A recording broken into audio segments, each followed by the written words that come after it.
All right, everybody, we are live with the Combatcast. It's the man they call David Chevy, and we're going to talk about UFC 310. But before we do that, let's talk about our sponsors. Yes, we like to thank Game Up. They make a thirst-quenching adult beverage with a special blend of electrolytes, help keep you hydrated. It comes in 4 great flavors: fruit punch, orange, lemon, lime, and grape. This is why we need a producer. Yeah, modern me, just in case. I always like to make sure we go on YouTube appropriately because we've had a few incidents in the past, peek behind the scenes. And so usually I have the volume off of my phone. I forgot. Anyway, also, Game Up. It's low carb, guys. All right. It's only 110 calories. Enjoy some Game Up. Don't feel guilty about it. And Chevy's going to tell you what we got coming up while I straighten my stuff out. All right. December 14th, UFC Fight Night, Covington versus Buckley, 10 p.m. card from Tampa. That's the last UFC fight of the year before we move on to 2025. So on December 21st, we're going to be reviewing maybe my favorite fight of all time in the UFC, Lawler versus McDonald 2. Dave was lucky enough to be there in person for that one. And then December 28th, we'll be wrapping up the year with reviewing Hunt versus Silva. Maybe we'll talk about our favorite card of the year, our favorite fight of the year. Oh, yeah. We'll be talking about great Hunt versus Silva. There's a few of them, so we'll have to pick which one we like the most. Yeah. I mean, Mark Hunt and I think they killed each other. I mean, honestly, I don't think Bigfoot was ever the same after those fights. No, he hasn't won a fight, and I think he finally is retired now. But yeah, he had a long stretch of losses in his career after that, and yeah, unfortunately. But all right, we're all straightened out now. Let's do what we talked about, Chevy. Let's kick it off here. Big fight this weekend, UFC 310. And me and Chevy talked about this off air. This is like pound for pound, one of the best cards in terms of like preliminary fights and early prelims. Yeah, there's no giant name on this card. No, like John Jones or Conor McGregor or anything like that. No Islam or Volkanovski. But the entire card, matchup-wise, is stacked with, like 7 out of 10 guys, So this is where I would ask you what fights we'd look for. There's quite a few. So rather than detail these fights, we're going to just rapidly pick some of these earlier fights, and then we're going to go through the main card like normal. What are some of these fights early on we got here? All right, starting off the main card here, starting off the prelims, Clay Guida, who's a plus 675, versus Chase Hooper's a minus 1,050, which I think is disrespectful. Disrespectful, and I might even almost take that bet because I was going back and forth on this. Guida's got man strength. Chase Hooper's still working on that. He could overwhelm him. Yeah, I think I'm gonna pick Hooper. But I mean, if I was a betting man, I would probably take those odds. I would probably bet Guida. I think he's got a decent chance to pull that off. Stylistically, I think that they both like to wrestle, and Guida's probably the bigger, stronger guy. So, yeah, I think I agree with you. Hooper's speed is going to be different. Yeah, and also Hooper's very tall. He's put on like his man muscle now at 155, and he has he's greatly improved on his striking in the last few fights. But still, I still would say this is pretty close to even money. So yeah. I'm with you. I don't bet. My wife would not allow me to, but I would. If you're a betting person, very good underdog, Clay Guida. But I'm with you. Sure. I think I will pick Chase Hooper. I think I'd pick him by a decision. Close. Yeah. Oh yeah, decision. Yeah. Let's move on. Another great fight: Michael Chiesa versus Max Griffin. That is a good fight. I'm going to go Chiesa. I could see Chiesa getting lit up, though, by Max Griffin. But I'll say he'll do his usual. He's going to probably get caught a few times, and then he's going to use his wrestling, and he's going to get that rear naked choke he likes so much. Yeah, if he can get him down, I like his chances for sure. But he's not getting any faster. No. And Max is explosive, definitely much more technical and powerful on the feet. So unfortunately, I see him putting Chiesa away, probably not TKOing him in the first or second round. There's my heart. Yeah, hopefully not, but we'll see. This fight got postponed from the last pay-per-view. Oh, yeah. Because Eric Anders got food poisoning day of the fight. So this is Chris Weidman versus Eric Anders. I never pick Chris Weidman anymore. I hope for the best for him. I like him, but he's been through so many battles and ups and downs. He's looked better in his last couple fights, but and I know he won his last one before this, but I'll go with Eric Anders. But I'll go with Weidman. The heck with it. I'll say Weidman grinds out a decision. It's probably going to be a close fight, though. Yeah, I'm going to pick Weidman too. Eric Anders is just as up and down as Weidman is really. He's just much more active would be his big advantage, I think. But I think Weidman can get this one done for sure. I'm going to say decision. Moving on. Very fun fight. Randy Brown versus Brian Battle. Yeah, that's a good one. I like Brian Battle. I feel like he's definitely on the come up right now. I don't know if he'll finish Randy Brown because Randy Brown's so tough, but I'll say Brian Battle by decision. Yeah, Brian has great momentum right now, but I think on his best day, Randy Brown is close to being, he's not that far off from being championship level on his best day. So I'm going to pick Randy Brown. I think he TKOs Brian Battle, actually. All right. See what happens. All right. Movsar Evloev versus Aljo Sterling. Tough fight. Aljamain, he's trying to make it in this weight class here. I like Aljamain, though. I think that wrestling, and I think Aljamain actually at featherweight, I think is a good weight class for him. So we'll see how he does. I'll say Aljamain. I'll say third round submission. Yeah, Movsar usually very dominant on the ground, but Aljo being so strong, even though he's coming up from 135 or whatever, he's still so strong. And I think his grappling is so unorthodox, and it's such a style that Movsar is never going to have seen because it's very unique to Sterling. I think that will be in Sterling's. And also Sterling is able to do a lot of weird striking because of his grappling as well. So I think that's to Aljo's advantage. And I'm with you. I'm going to pick Sterling. I think he gets a submission. Also, I'll say he gets gets on his back and gets a rear naked choke in round 3. Vicente Luque versus Themba Gorimbo. Themba Gorimbo, I don't know much about. We talked about this off air. He lost his UFC debut, and he's won like 4 in a row. I was looking at the guy he lost to, AJ Fletcher. I think he's lost like 3 in a row now. And I really would almost say I wonder if that was UFC jitters. So he's putting together a good little run to UFC. Like you talked about, he's the guy that The Rock bought a house for.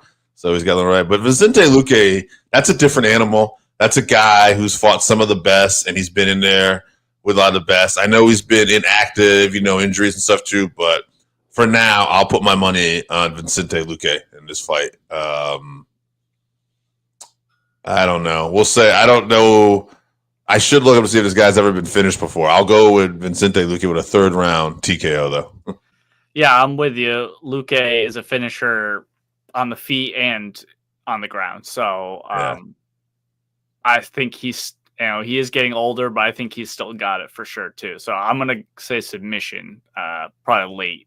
I'll say round 3 submission for Vicente Luque. And then rounding out the prelims, Dominic Reyes versus Anthony Smith. Yeah, great fight of guys who've probably seen better days, but still very capable of putting on an entertaining fight. Dominic Reyes just got back in the winner's circle. I think that was probably the mental momentum he probably needed. And Anthony Smith is a tough veteran that you can never discount. Yeah, I've told you about this in the past. I think I've picked him in other fights where we thought he might lose. But I think if Dominic Reyes is mentally there, I think he still has something to potentially offer. Maybe even one more run. He's going to have to start stringing them together, but we'll find out. This is going to be a great time to find that out. So I'll go Dominic Reyes. These guys are going to throw down. So I'll go round 2 TKO. Yeah, I agree. I think that Reyes stylistically is a good matchup. Very athletic, he has great range, very power. He has great power on his punches. So I just think Anthony Smith, he's older. He has 100 fights. Like, he literally has over 50 fights. Mm-hmm. I think his time has just come at this point. So not to say he can't win, because he's also very skilled everywhere, especially if the fight does make it to the ground, he would have an advantage. But I just think that Reyes is athletically much better, and he'll use that. I think he gets a decision win over Smith, because Anthony Smith's a tough guy. Yeah. All right, let's get into his main card, which is absolutely phenomenal. I love this fight. This first fight starting off with fireworks for sure. Nate Landwehr versus Doo-Ho Choi, the Korean Superboy. All right, Nate the Freight Train Landwehr. He's 18-5, 9 KOs, 2 subs, 7 decisions, 5-3 in the UFC. He's already had 3 performances of the night, and he's had a fight of the night. He is just excitement personified. But you can say the same thing about his opponent, the Korean Superboy. He's 15-4-1, 12 KOs, 1 sub, 2 decision, performance of the night, fight of the night 3 times. The only thing about the Korean Superboy is he's been inactive until recently. He had a space from like 2019 to 2023. He was out. His, military? Yeah, military service. Yeah, so he was out for a little bit, but he just came back. He's had 2 fights. One was a majority draw and a win. So I think it's possible the time away was good for him, and he's just working through those kinks. If I was thinking about this guy a few years ago that fighting Nate, I would probably favor him. I'd say he's a little more technical, but these two are probably just going to throw down. And because of that, I'm going to go with Nate here. I don't know who the favorite is. I would almost think the Korean Superboy would be a slight favorite here, but maybe Chevy knows the answer to that. I'm not sure. Yeah. But I'm going to go with Nate Landwehr. Only because I think stylistically, I don't see Nate Landwehr getting finished here. So I'll say he'll get it round 2 or 3. Pressed, I'll go 2. No, I'm going to go 3. TKO. Yeah, I'd be shocked if this wasn't a super fun fight. I expect both guys to meet in the middle and have wild exchanges. So Nate's best chance is his relentless pressure and hope Superboy breaks under it, or one of his wild shots, looping shots, puts him away. Yeah. But I think it's more likely that Superboy catches Nate with the harder shots while countering. Okay. He keeps the range, and then he plants when Nate just keeps walking forward. So I'm going to pick Superboy by TKO. Yep. Just because I don't think Nate's going to stop coming forward when he gets hit, and Superboy hits real hard. So I'll say round 3 because both guys have great chins. So that's what I'm saying. Yeah. And so I think you're thinking like I'm thinking. I just think Nate will survive it and ride it out, but we'll find out. Either way, odds are this is probably could be fun tonight. So yeah, good chance. Yeah, very, very good chance. All right. Moving on. Bryce Mitchell versus Kron Gracie. Interesting that we got a grappling match in the middle of this card. I know Sterling. Yeah. I don't. Good point. I hope it's a grappling match. This is going to be interesting at a striking fair. Kron Gracie, he's a grappling specialist. He's a Gracie. He's a jiu-jitsu guy. He's 5-2. All wins are 5 submission. He's got 2 losses in a row right now in the UFC. One of them I know is to Cub Swanson. I don't remember who the other one is off the top of my head, but basically, if you can keep him standing and you can keep him off your back and you keep away from your joints, you're probably going to have the advantage. He's not an experienced striker. Bryce Mitchell, he likes to grapple, but he can strike a little bit. So I think I'd favor him, but he's 16-2, no KOs, 9 subs, 7 decisions, 7-2 in the UFC. But here's the thing about Bryce. coming off his first knockout loss of his professional career, and it was a doozy. His toes curled and everything. Josh convulsing. Yes. Having a seizure, yeah. Yes, Josh Emmett, boy, it's hard. And he laid out Mitchell. So we'll see if that is an effect. I mean, for me personally, I'd say it's a good fight because Kron is not going to have any kind of punching power or anything like that. So I'm going to take Bryce Mitchell by decision because I think he's got enough to keep the fight standing. But if Gracie's going to submit somebody at an upper level, Mitchell might provide those opportunities for him since he likes to grapple. Yeah, this one could be fun too, but also super boring. I'll be so upset if we get a terrible striking match from these guys because they're so talented on the ground. Straight grappling, you'd have to pick Kron. But in MMA grappling with punches and all that, I think Bryce can catch him with something, honestly. Mm-hmm. If they do keep it on the feet, I'm with you. I expect Bryce to win, probably boring decision because he's probably not going to knock Kron out, and Kron's probably going to be trying to pull guard and just sitting down and butt scooting and not engaging in any real striking. Cub Swanson didn't knock out Kron, so I don't think Bryce will. Yeah. Kron has less than 0 striking, and he fights once every 3 years. Mm-hmm. So I'm going to pick Bryce by decision, I guess. But in an ideal world, this could be very fun if they actually get it in there and both guys start to grapple. Yeah, this could be a great grappling match for sure. All right, moving on to the heavyweights. Ciryl Gane versus Alexander Volkov 2. Yes, in a fight that you probably didn't want based on the performance of the last fight. Ciryl Gane won a very technical fight the last time. Ciryl Gane is 12-2, 6 KOs, 3 subs, 3 decisions. His only losses are to John Jones and Francis Ngannou. So, I would probably favor him. But Volkov, 38-10, 24 knockouts, 4 subs, 10 decisions. He's the former M1 Global and Bellator heavyweight champ. He's won 4 in a row now. He's 14-6 in the UFC. He's not someone you can take lightly. He certainly has the skills and a little momentum right now to win this fight. But I just don't know if I don't know if these two have changed enough since their last fight to really see anything major different happen. So I'm going to take Gane by decision. I'm hoping it's more of an exciting fight this time, but anything can happen. They're heavyweights. But I'll just say I'm going to go with Gane by decision.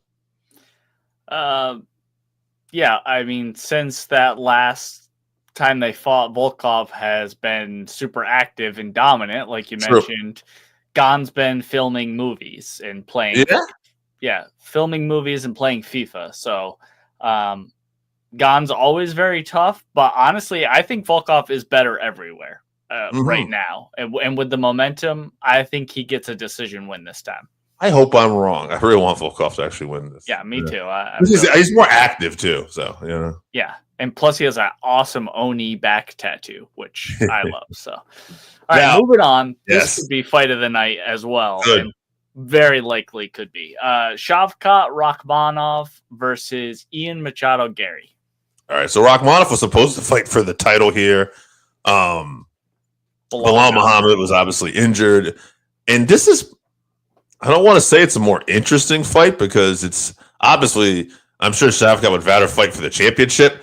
But it's a very interesting fight to see 2 undefeated, high-profile names who have not, won a championship yet, soaring in the UFC, fighting each other. Ian Machado Garry is 15-0, 7 KOs, 1 sub, 7 decisions, 8-0 in the UFC, and he's had a performance of the night 1 time. Shavkat, 18-0, 8 KOs, 10 subs. Performance of the night twice, fight of the night once against Jeff O'Neal. He's coming off a submission win over Wonder Boy Thompson. So, this is great. This is great matchmaking. I really like this. I saw Chael Sonnen talked about this fight, and he said it was also interesting that they have both sparred with each other before, and neither one, he said, blinked. They were both ready to take this fight, and he said, and it's there's a lot of confidence here. I could really sense Ian Garry playing spoiler here. He's a very good technical fighter, but Shavkat has had a little more. He's fought a little tougher competition, with that Wonder Boy win. But we're talking, this is close. So I'm going to go Shavkat. I think the pressure, although stylistically, that's probably what Gary wants too. But I'll go with Shavkat, the pressure. And I'll say this. I'll say it's his first decision. I'll say this is going to be good. Is this 5 rounds? I think so. Yeah. That could change things. Yeah, I don't know if either one of these will go 5 rounds. We'll see. I'll go with Shavkat, 5-round decision, either way. But this is a really interesting fight. I would not be shocked if Ian Garry plays spoiler here and surprises a lot of people. But man, I don't know. This is a real, I'm just, like I said, I'm going with Shavkat just because, he's had more all his fights are finishes too, and the win over Wonder Boy. But what do you think? Well, since you didn't say it, I'll say it. Someone's O has got to go. Yes. Shavkat definitely has more ways to win the fight. Yeah. I assume best money is that he gets him down and gets a submission at some point. Mm-hmm. But like you said, and Chael talked about, Ian has trained with Shavkat before, and he agreed to step in on short notice. So maybe there's something he thinks he can exploit. I don't think it's likely that Ian finishes Shavkat, and it's very tough ask to outpoint him for 25 minutes without getting caught with something. But I'm with you. That's what I'm picking. I think there's just a thing that there's a possibility that Ian Garry, he just has this aura, and this could catapult him to that superstar level. I'm going to pick him by decision, and this I don't think is going to be an exciting fight. I think Ian Gary's going to be doing a lot of circling off the cage and just trying not to get struck, and then throwing out a couple leg kicks or a couple jabs and just avoiding the big shots and the takedowns. Which may be why he took the fight on short notice. Maybe he feels there's a path to victory that maybe not exciting, but could get him into the championship picture. Right. All right, moving on to the main event, the championship bout. Alexandre Pantoja versus Kai Asakura. Kai Asakura is 21-4, 13 KOs, 3 subs, 5 decision. He was a 2-time risen bantamweight championship, and this is his UFC debut. So that's interesting right there. I can't think of anybody who's gotten a title shot in their debut too often, at least in modern UFC. Yeah. So did Glover get one as soon as he came in? Who's that? Did Glover get one as soon as he came in? No, he had a few fights. Yeah. Pantoja is 28-5, 8 KOs, 10 subs, 7 decisions. He's the current UFC Flyweight champion. He's on a 6-fight win streak. Fighter of the night 2 times, performance of the night 3 times. UFC's the best in MMA. I mean, I know hardcore fans sometimes like to say, well, there's other people that are really good. And they're right. They're right. And this may be a case where we're surprised, but I'm going to pick the UFC champ until otherwise. So I got Pantoja. I'll say decision, but I'm not really sure how this one's going to go down. Yeah, Kai is the rare exception at flyweight where he is a KO artist. He gets a lot of KO finishes. He's getting the title shot immediately coming into the UFC, which you talked about is very rare. Maybe the first time. I also couldn't remember a time where that has happened. But that shows where the division is at. Yeah. And it also shows, what the UFC think of Kai. They think highly of him coming in, obviously.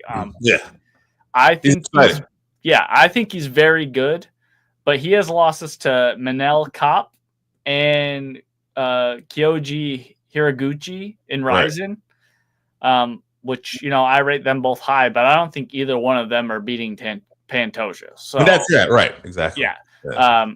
We don't know much about the rest of his competition in Ryzen. We don't watch Ryzen, so and styles make fights too. Yeah. Like you said, he is a heavy hitter, so that could play a part too. But we'll see. Yeah, I'm extremely excited to see how he does, but I'm with you. Until I see him, I have to pick the UFC guy. I'm picking Pantoja, and I'm going to go so far as to say he gets a round 2 submission on Kai.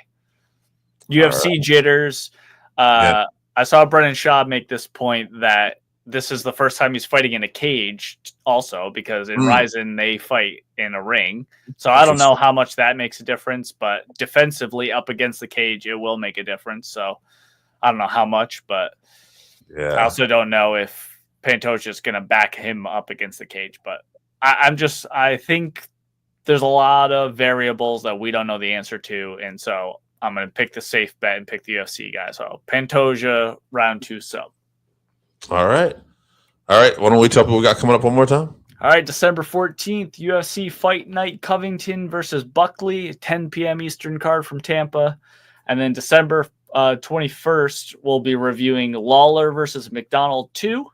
And then December 28th, we'll be reviewing Hunt versus Silva, and we'll do a little end-of-the-year wrap-up. All right, guys. Look forward to seeing more stuff from MMA world, and we'll be here to cover it best we can. And enjoy UFC 10 this weekend, but also enjoy some Game Up.